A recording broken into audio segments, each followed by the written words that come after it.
What's an alternative treatment to surgical hair transplants? When you go online and search for a solution for hair loss, you are often flooded and then stalked by ads from hair transplant clinics.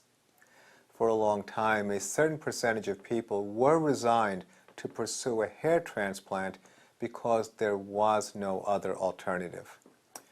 Fortunately, as a byproduct of my trying to improve the outcomes of my hair transplant surgeries, I developed a non-surgical alternative to hair transplant, which has been very successful for over 10 years. I'll discuss my perspective on this alternative approach, which can, for most of my patients, actually exceed the results of hair transplantation. I'm Dr. Amiya Prasad. I'm a board-certified cosmetic surgeon and fellowship-trained oculofacial, plastic, and reconstructive surgeon. I've been in practice in New York City and Long Island for over 25 years. For many years, hair transplant surgery was amongst the most popular procedures I performed in my practice.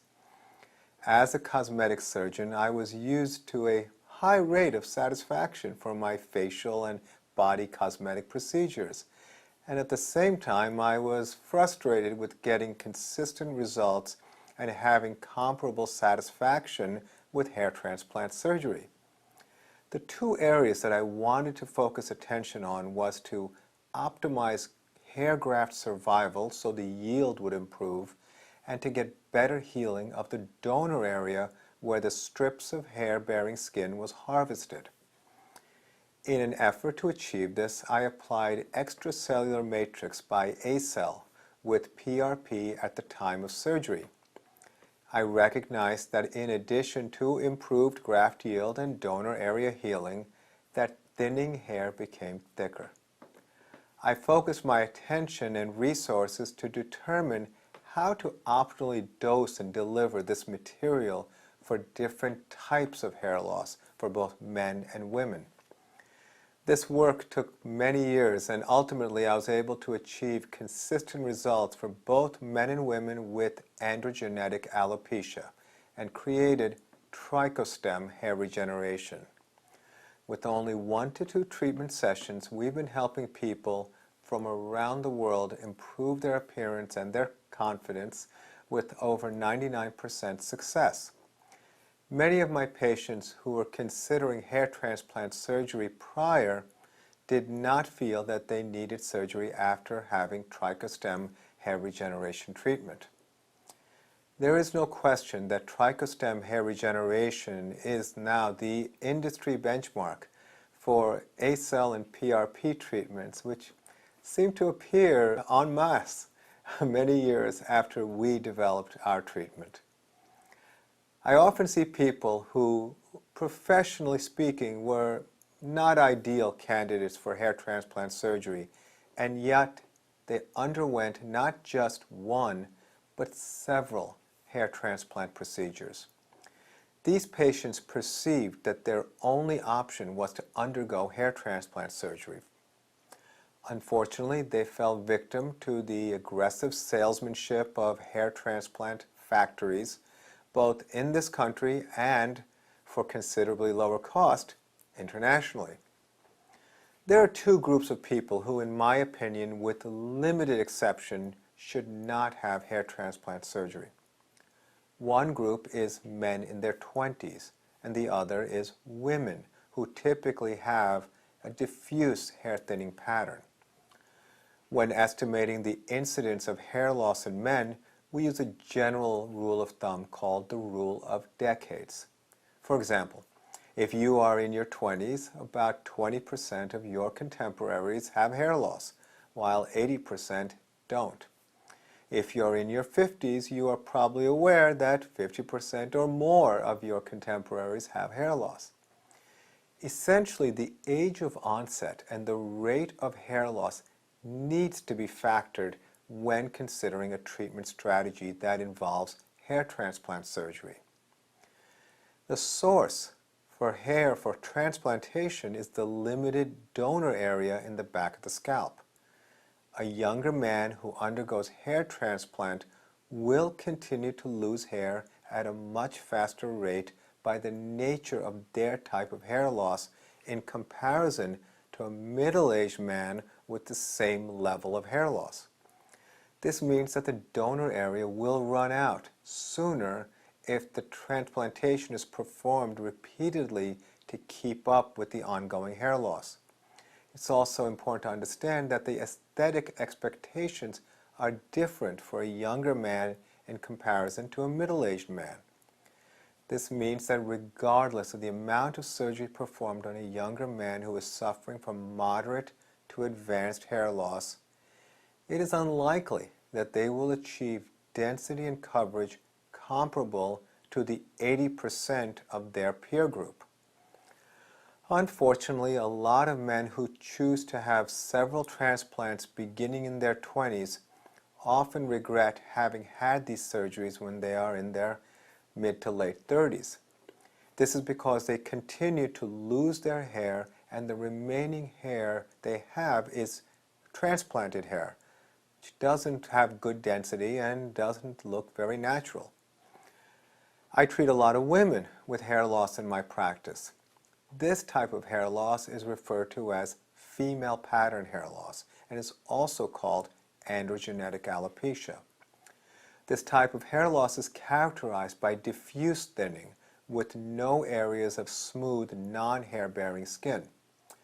Hair transplant surgery has the potential of making hair loss in women worse because of the loss of existing hairs as a consequence of trauma caused by the incisions made for implanting hair grafts. The term for this is often called collateral damage. This is why I generally don't recommend hair transplant for most of my female pattern hair loss patients. For these two groups of hair loss patients, a hair transplant alternative is really necessary. As I stated earlier, the TrichoStem Hair Regeneration treatment can be administered without the risks of exhausting the donor hair and causing collateral hair loss. I also want to make clear that TrichoStem Hair Regeneration is not just about the injection treatment, but rather it's about a treatment strategy. When I meet a patient, I develop a customized treatment plan with modalities to optimize hair growth. These modalities can include pharmaceuticals, topicals, nutritional, supplementation, and hormonal therapy. TrichoStem hair regeneration increases the number of visible hairs on the scalp by reactivating hair that is not growing and thickening, thinning hair, resulting in significant improvement of scalp coverage. This phenomena is very important to consider when you understand the technical limitations of hair transplant surgery. Your existing native hair, even when it's thinning, can be as dense as 50 hairs per square centimeter. When you undergo hair transplantation, you can only get about 20 hairs per square centimeter. This is because the ability of the skin to heal with multiple incisions for hair grafts is limited by the structural integrity of your skin and the limitations of blood supply. If you place too many grafts, the skin falls apart and the hair grafts simply don't survive. It's for this reason that many patients who have had hair transplant surgery are dissatisfied with how unnatural their grafts appear in terms of density, and they are resigned to undergo another surgery, hoping to improve their density. This means they're paying twice and further depleting their donor area. Regardless of whether you're undergoing FUT or FUE surgery, the donor area is a limited supply of hair grafts.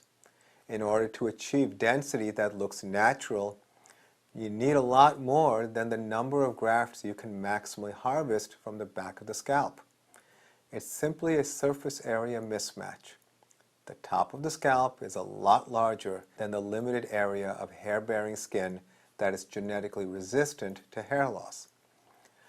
By increasing the number of hairs and thickening existing thinning hairs, which are naturally at a much higher density than can be achieved with a hair transplant, TrichoStem Hair Regeneration can achieve very effective coverage without surgery.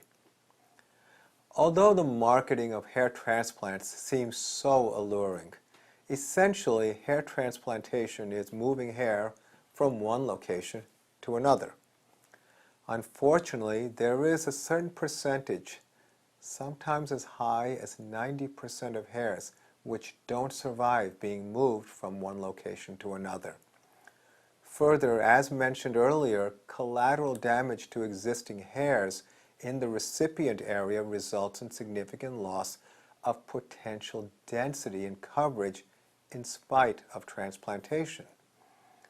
The popular procedure of follicular unit extraction, or FUE, has what's known as a transection rate. Transection means that when the hair graft is harvested, a certain percentage, typically 30% of hairs, do not have the root or follicle necessary for growth when implanted. This means that 30% of the grafts are not going to grow.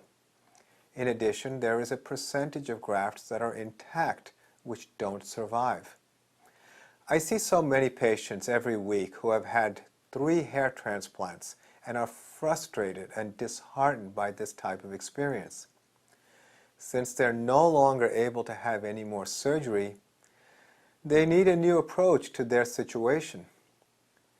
Typically, I find that I can help them improve the appearance of their hair grafts as well as the few native hairs remaining with TrichoStem Hair Regeneration.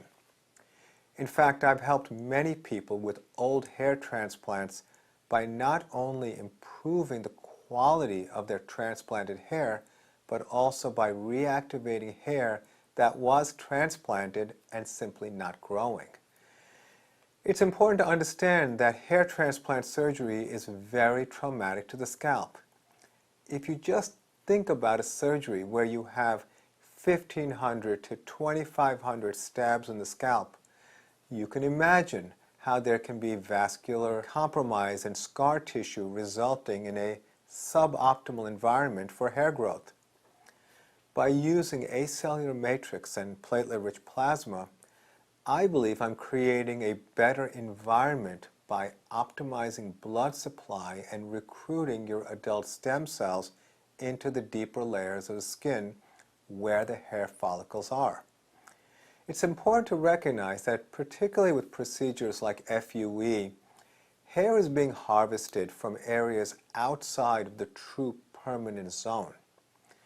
This means that these grafts are subject to thinning, just like the hairs that have been lost from the top of the scalp. After all this, does it mean that there's never a situation where a hair transplant would be indicated?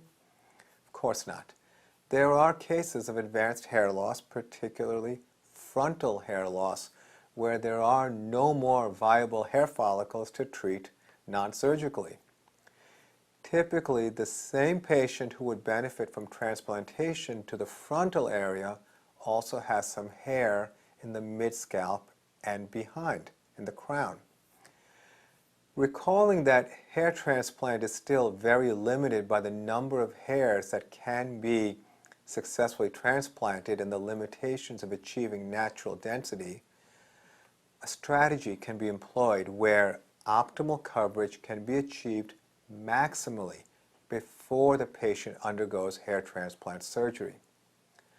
As has been seen by looking at celebrities who had obvious hair transplants, which everyone identifies as such, it's important to recognize that the frontal hairline is defined by natural density with a transition behind the hairline, as opposed to isolated grafts in a line comparable to a picket fence. So the strategy that I recommend is to undergo TrichoStem hair regeneration first to maximize coverage before undergoing hair transplantation. Simply stated, every hair that we are able to regrow and improve scalp coverage allows the hair transplant surgeon to focus the limited number of grafts to smaller surface areas. We've also helped many patients who underwent hair transplant and then discovered TrichoStem Hair Regeneration while they were online. I found that patients who have undergone hair transplant surgery can benefit in terms of optimizing the hair graft growth as well as their native hair growth. I often joke with them that at the 1-year point after surgery, the surgeon who performed their transplant will want to take credit for how good they look because of the improved density achieved with TrichoStem hair regeneration. That's okay with me. In conclusion, although the marketing of hair transplant surgery creates the perception that the only way to address significant hair loss is to have a hair transplant, we have proven for over 10 years that a non-surgical treatment such as TrichoStem hair regeneration can not only be comparable but actually yield results that exceed not only 1 but 2 hair transplant surgeries. In a marketplace driven by transaction and profit, there is often little attention paid to the long-term consequences of any aesthetic intervention, whether it's a laser treatment, cosmetic surgery, or hair transplant. A patient with hair loss is different and compared to a patient who is interested in trying Botox for the first time. Hair loss has a significant emotional impact, and I feel that people who come to me with hair loss need an honest opinion and a treatment strategy, not a transaction. I hope you found this information helpful. Thank you for your question.